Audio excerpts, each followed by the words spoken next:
Hello again, friends. It's time for another story. This one is from Reddit user HateTheBeard. You guys have a lot of stories. Not that I'm complaining, this is interesting. This one is called Bearbeard's Brother, Zeldabeard, and the Master Sword.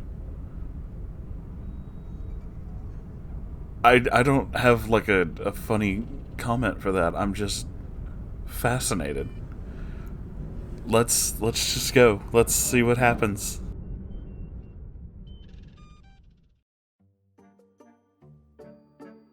Hello again. Hello. Cal and I remembered something that happened before Bearbeard and RK ever moved in with us. The story of the fun college student from another wonderful user reminded us of this. And awesome story, by the way. This was back at their old apartment. We used to hang out, play Smash Brothers. It was a good time back then. Except for, Zeldabeard. See, RK and BB shared a room. They had a lovely roommate, who we'll call Red. Red was about 5'6", very skinny, and she had short, lovely red hair.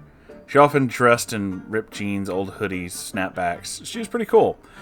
But she also wasn't afraid to speak her mind. Anyway, Red had to move into the living room after Bearbeard's brother stole from his grandfather and subsequently got kicked out of the grandfather's house. Real classy guy. Zeldabeard was 27, 5'8", had wiry, thick hair, surrounded his head like a lion's mane. The big wiry beard, the unkempt hair, sideburns, always wore beanies, old jeans, and older t-shirts that often had holes in them. Now, keep in mind that Bearbeard is trans female to male. Zeldabeard was the unholy matrimony of the big trifecta. Homophobic, this is against anyone identifying as something other than straight, so yes, transphobic included. Racist, and this included his anti-Semitism. And sexist. Oh, he just sounds fucking lovely, doesn't he? He hated women, and only referred to Bearbeard by his dead name and all the wrong pronouns. Bearbeard excused this behavior because it was his brother and couldn't put him back out on the street. To him, it wasn't worth fighting over, which I thought was really nice of him. So everyone just kind of ignored Zeldabeard, which was fine with Zeldabeard. He stayed holed up in his room playing WoW. I went there once, and he had drawn strange things with Sharpies all over the walls. Why? The only things he actually took care of was his computer and his Master Sword replica from The Legend of Zelda. It was actual metal, and he would often gloat about it and its great condition, hence the name Zeldabeard. His wall art included what could only be inferred as a portrait of a meth head and some random artistic expressions. Clothes everywhere. You know the drill. This is a Neckbeard nest. Mountain Dew and WoW was this man's life when he wasn't spewing hateful rhetoric. Red and Zeldabeard did not get along for obvious reasons. Red wouldn't put up with him. Red would stand up for BB, correct his use of pronouns, and call him out for being, well, racist and sexist. On the night of the incident in question, Zeldabeard had gotten drunk on German beer. It was the only kind he would drink. Sounds like somebody I used to know. When he was nice and drunk, he let Red know how he really felt. I hate you. I honestly wish you would die. You get out of my life. You move your mouth so much that I should You move your mouth so much that I should fuck it. Kill him now. Red sat there and proceeded to yell, "That is disgusting. Honey, I wouldn't touch your dick if it cured cancer." This set Zeldabeard off. He got up and went to his room, closing the door behind him. A few minutes later, he returned with his Master Sword in hand. Good lord. Without warning, he slashed forward at Red, who only just managed to dodge this. "What the hell?" she screamed. At that moment, RK came home from work. He grabbed Zeldabeard's wrist, argued with him to drop the sword. Red called the cops. RK told Zeldabeard, grab his shit and get out. Zeldabeard left, but came back a little while later for more of his things. He returned to find the police in the driveway waiting for him. He was charged, convicted, and BB went no contact.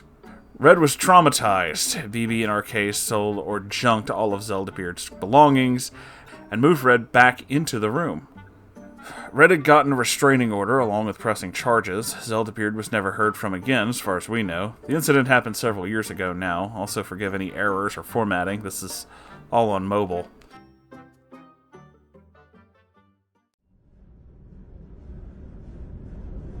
So if any point in time we ever had to question about why it's a dangerous or worrisome thing that a lot of these Neckbeard guys like to collect weapons, I think we just had that question answered, didn't we?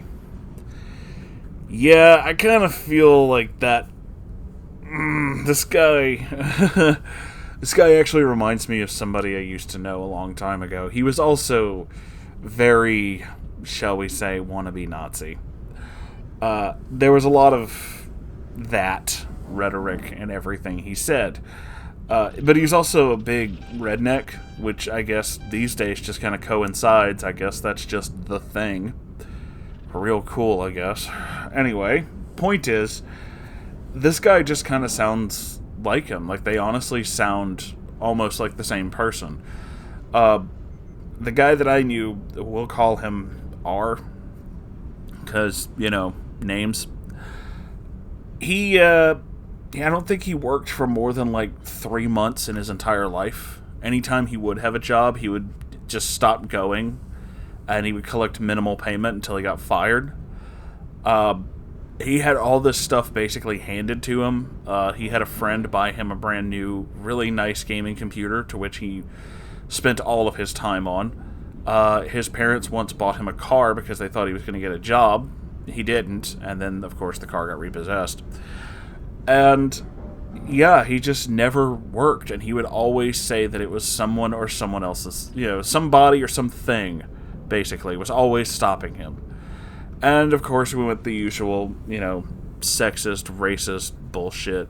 Oh, this group stops me from doing this. All women are this. All the, you know, just anything to keep from having to take personal responsibility is basically what I'm hearing. It sounds the same thing here with Zeldabeard. Anything except his fault. You know, oh, all these women are so bad. All these minorities are so bad. They're ruining my life. Never mind the fact that you're acting like a child and don't have the ability to get off your ass and actually go do something. Because, you know, you do have that ability. You're just not gonna. You're just gonna look for every excuse in the book available so that you don't have to. Because it's easier to be a 40-year-old toddler, isn't it? Yeah, that's kind of where you're aiming.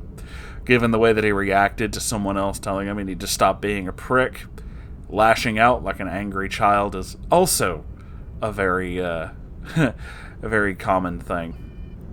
See, R did the same thing. When he was criticized for something, he would try to fight anybody who criticized him. Because, you know, don't actually have introspection. Don't actually try to learn from the people that you call friends. Just, you know, be angry about anybody who doesn't immediately kiss your ass. That's the proper adult way to be, isn't it? This was the same guy whose only friend, like, long-term friend that I knew about, was someone who he frequently got into arguments with over just anything. They were both, like, big-time, like, wannabe Nazis. I specifically use wannabe because I don't think they would fit the bill. You know, even if even though the Third Reich was pretty fucking awful, they still had standards about, like, hey, if you're going to be a soldier, you might need to be in shape. Neither of them were. But, you know, that's just peachy.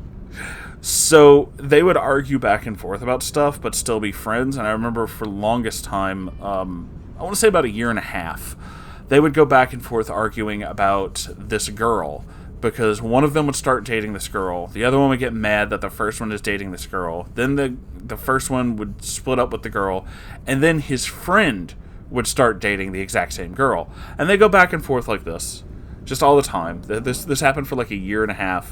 I have no idea why this girl went along with it.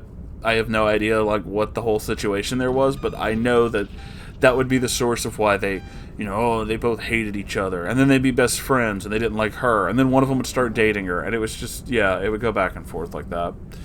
And I use dating in a very, polite way. You know what I mean.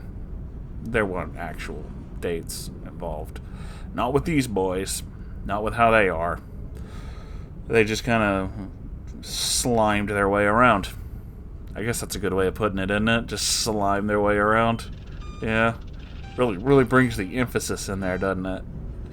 Anyway, that's enough of my weird story, and that's a wonderful little short story that you decided to share with us, Hate the Beard, so thank you for sharing that with us. This guy, I hope he's got a nice cellmate. Yeah. Anyway, that's enough for this episode. Thank you all for being here. If you enjoy this, make sure you like, comment, and subscribe. Greatly appreciate that. If you really want to help out this channel, I have a Ko-Fi and I have a merch store. That actually helps out a lot more with the channel stuff than anything. On the Ko-Fi, I feel like I have to start talking about this. There is a donation goal set up that if we do reach the goal, I will buy the 6-pack of tactical soap that King Cobra says is the greatest stuff ever. And there will be videos on each individual one because, oh boy, I'm scared of this soap. But I will try it for you, for us. If you have your own story that you'd like to send me, check out my subreddit. It's r/Moonhorse Stories. You can post it there. It's not a huge guarantee that everything gets made into a video, but I will see it, and I'll definitely give it a look. And, yeah, that's about it. Thanks for being here, everybody. I'll see you in the next video. Goodbye.